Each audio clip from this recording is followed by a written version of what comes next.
Coba teman-teman bayangkan, jika Indonesia adalah negara superpower yang makmur, seperti Amerika yang memiliki dolar sebagai mata uang dunia, atau Tiongkok yang merupakan pabriknya dunia, membuat hampir dari semua peralatan elektronik yang kita gunakan sehari-hari.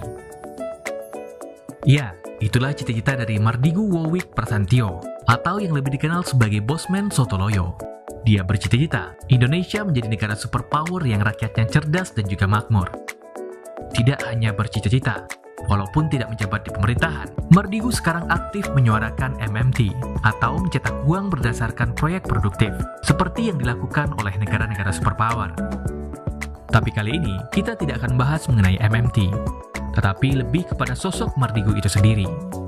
Mardigu yang kontroversial merupakan seorang yang visioner, memiliki visi yang luar biasa. Dia adalah seorang pebisnis yang sukses. Walaupun sekarang dia sukses, ternyata Mardigu telah banyak mengalami kegagalan dalam bisnisnya. Sampai-sampai, dalam keadaan terendahnya, istrinya yang ia cintai juga ikut meninggalkannya. Dan ini dia, biografi singkat Bosman Sontoloyo.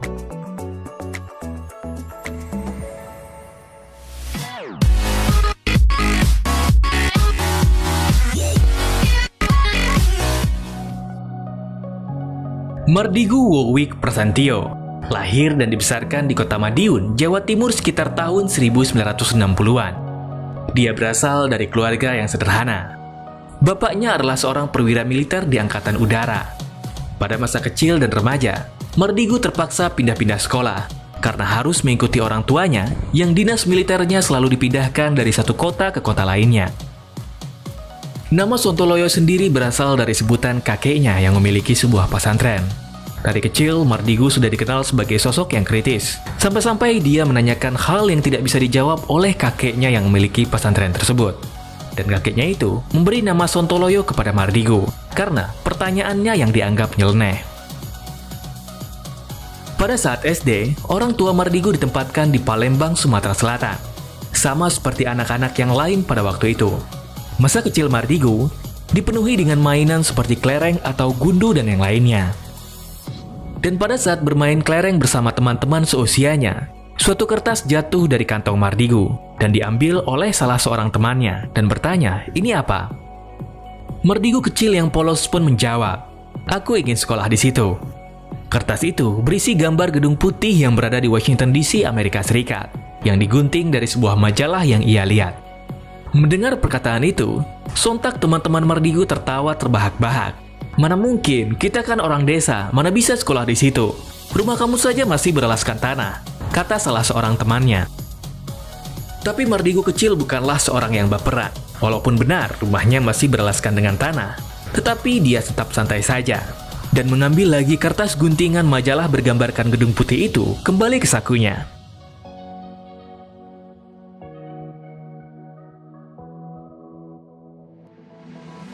Pada saat kelas 5 SD, orang tua Mardigu kembali dipindah tugaskan, kali ini di Balikpapan, Kalimantan Timur. Mardigu selalu membawa guntingan kertas majalah bergambarkan gedung putih di Washington DC tersebut kemanapun ia pergi. Dan setiap kali temannya melihat, dan dia menceritakan bahwa dia ingin sekolah ke Amerika, teman-temannya selalu mentertawakan cita-cita tersebut. Karena saat di bangku sekolah, nilai Mardigu tergolong biasa-biasa saja. Saat sekolah menengah atas, Mardigu pindah ke DKI Jakarta. Walaupun sering ditertawakan tentang cita-citanya yang ingin sekolah di Amerika, hati Mardigu tidak pernah berubah. Dia tetap berusaha keras untuk mewujudkan impiannya tersebut. Pada periode tahun 1984 dan tahun 1985, pemerintah Indonesia sedang gencar-gencarnya memberi beasiswa ke luar negeri. Ada banyak jurusan di berbagai universitas ternama dibuka jalur beasiswa oleh pemerintah, seperti ke negara-negara di Eropa dan Amerika. Melihat peluang tersebut, Mardigu yang memiliki cita-cita kuliah di Amerika mengambil kesempatan tersebut dengan cara mengajukan proposal kepada dinas terkait. Pada hari pengumuman, ternyata nama Mardigu tidak masuk ke dalam daftar nama siswa yang menerima beasiswa. Tetapi walaupun tidak diterima beasiswa, Mardigu tidak berkecil hati. Niatnya untuk kuliah di Amerika tetaplah kuat. Jalan apapun akan ditempuh. Dan ternyata, setelah 3 hari dari pengumuman daftar yang diterima beasiswa itu diumumkan, Sampailah sepucuk surat dari dinas terkait kepada Mardigu di sekolahnya, yang menyampaikan bahwa dia diundang ke kantor dinas tersebut.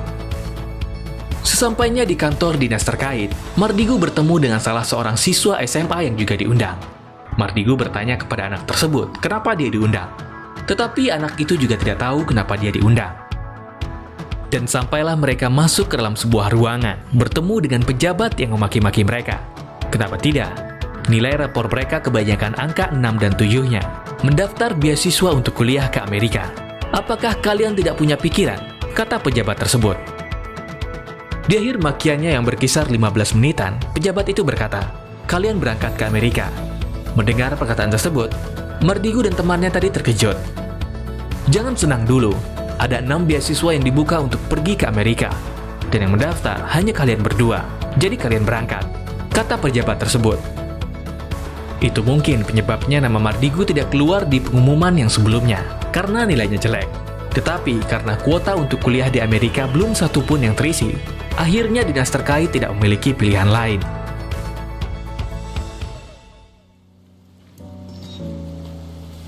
Menjalani kuliah dengan beasiswa tentunya bukanlah hal yang mudah, karena tidak bisa mengambil jurusan yang dikehendaki sendiri.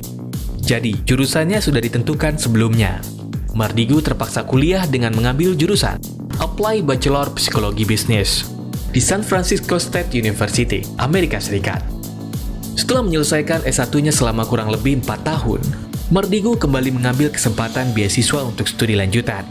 Kali ini, Mardigu juga tidak bisa memilih, karena mengambil beasiswa, jurusannya sudah ditentukan oleh pemerintah.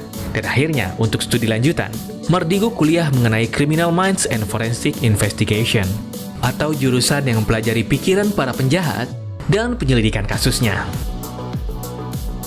Setelah menyelesaikan S2-nya, Mardigu kembali mengambil studi lanjutan selama 6 bulan. Kali ini, dia meneliti tentang State Sponsor Terrorism, atau tentang negara yang mensponsori tindakan terorisme untuk kepentingan politik mereka. Pada tahun 1991, Mardigu kembali ke Indonesia dan sempat berdinas di salah satu institusi militer tinggi di Negara Kesatuan Republik Indonesia. Tidak lama berdinas di salah satu dinas militer rahasia Indonesia tersebut, Mardigu terpaksa dicopot dari ikatan dinasnya karena masalah jurusan dan bidang yang ia tekuni, yaitu Criminal Minds and Forensic Investigation, yang lebih condong menyelidiki State Sponsor Terrorism, yaitu menyelidiki tindakan terorisme yang disponsori oleh sebuah negara. Mardigu ternyata bukanlah seorang yang mangut-mangut saja. Waktu dia kembali ke Indonesia, ia memakai ilmunya itu, yang menyelidiki tindakan terorisme yang disponsori oleh sebuah negara pada waktu itu. Dan sampailah penyelidikannya itu pada seorang jenderal tertinggi di Indonesia. Mengetahui hal tersebut, jenderal tertinggi tidak senang. Dan Mardigu terpaksa diberhentikan dari ikatan dinasnya. Karena sekolahnya dibiayai oleh negara, setidaknya 10 tahun masa dinas harus dijalani oleh Mardigu. Tetapi karena jenderal tertinggi tidak senang, akhirnya Mardigu dicopot. Setelah berhenti dari kedinasannya di salah satu dinas militer rahasia yang ada di Indonesia, Mardigu terjun ke dunia bisnis. Pada awal karirnya, dia sempat bekerja sebagai seorang bankir di salah satu bank ternama, yang menjadi fondasinya mengetahui seluk-beluk mengenai bagaimana uang tercipta. Dan pada periode sekitar tahun 1996, Mardigu diketahui telah memiliki beberapa badan usaha. Salah satunya yaitu Money Changer, kapal angkut barang tambang di Kalimantan, pabrik kapur hydrated lime, atau pabrik kapur bahan campuran yang digunakan untuk membuat kertas dan yang lainnya, dan sebuah toko retail yang memiliki beberapa cabang. Pada waktu itu, Mardigu yang sudah menginjak usia di akhir kepala 2 memutuskan untuk menikah dan dikaruniai 2 orang anak laki-laki. Tapi sangat disayangkan, rumah tangga Mardigu harus terganggu saat krisis tahun 1997 dan tahun 1998. Usaha Mardigu yang awalnya cemerlang, sekarang merugi. Bukan hanya diterjang krisis ekonomi, tak tanggung-tanggung, kapal yang mengangkut barang tambang di Kalimantan milik perusahaan Mardigu karam. Asuransi tidak membayarnya. Money Changer-nya kemalingan hingga 2 kali. Pabrik kapur hydrated lime milik Mardigu, tunggu pembakarnya retak karena gempa dan tidak bisa dipakai lagi. asuransi juga tidak membayarnya. Akibat peristiwa tersebut, Mardigu rugi besar. 3 unit rumah, mobil, sampai perabotan rumahnya pun dijual. Dan yang paling menyedihkan, istrinya yang ia cintai juga ikut pergi meninggalkannya dalam keadaan anak-anaknya yang jatuh sakit. Waktu itu, anak-anaknya baru berusia 2 dan 4 tahun. Setelah rumahnya dijual, Mardigu pindah bersama anak-anaknya ke rumah kontrakan. Mardigu kembali membangun bisnisnya dari nol. Kali ini bukan hanya beban bisnis yang harus ditanggung oleh Mardigu. Dia masih harus menanggung beban hutang miliaran rupiah kepada bank atas bisnisnya yang bangkrut tersebut. Tetapi kali ini Mardigu tidak hanya berbisnis. Karena beban hutang yang banyak dan ketiadaan modal yang cukup, dia terpaksa bekerja pada sahabatnya yang memiliki sebuah perusahaan besar. Gajinya lumayan tinggi, cukup untuk membayar tanggungan-tanggungannya. Dulu, teman Mardigu ini adalah mantan karyawannya yang sekarang telah memiliki perusahaan sendiri. Hidup Mardigu kembali merangkak naik. Sekitar tahun 2003, ia memulai bisnis properti yang menarget kalangan menengah atas. Rumah tersebut dibanderol dengan harga 1 miliar ke atas. Dan tepat pada tahun 2004, ekonomi Indonesia naik berlipat-lipat. Orang kaya bertambah banyak. Dan yang mereka butuhkan adalah rumah mewah. Oleh karena itu, bisnis properti Mardigu untung besar, karena perumahan yang ia tawarkan laku keras. Bisnis properti ternyata tidak selamanya baik. Pada tahun 2008 dan 2009, bisnis properti Mardigu terganggu. Penjualannya menurun karena krisis saat itu. Dan naik lagi pada tahun 2010, berjaya sampai tahun 2014. Dan akhirnya, pada tahun 2016, Mardigu memutuskan untuk keluar dari bisnis properti karena melihat pasar yang tidak memungkinkan lagi, dikarenakan ekonomi masyarakat yang memburuk.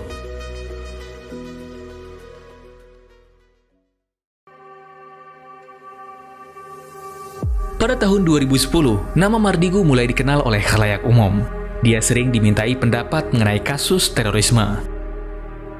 Mardigu juga diketahui telah mewawancara lebih dari 400 terpidana kasus terorisme. Pengalaman Mardigu berkuliah di luar negeri membuatnya kaya akan ilmu.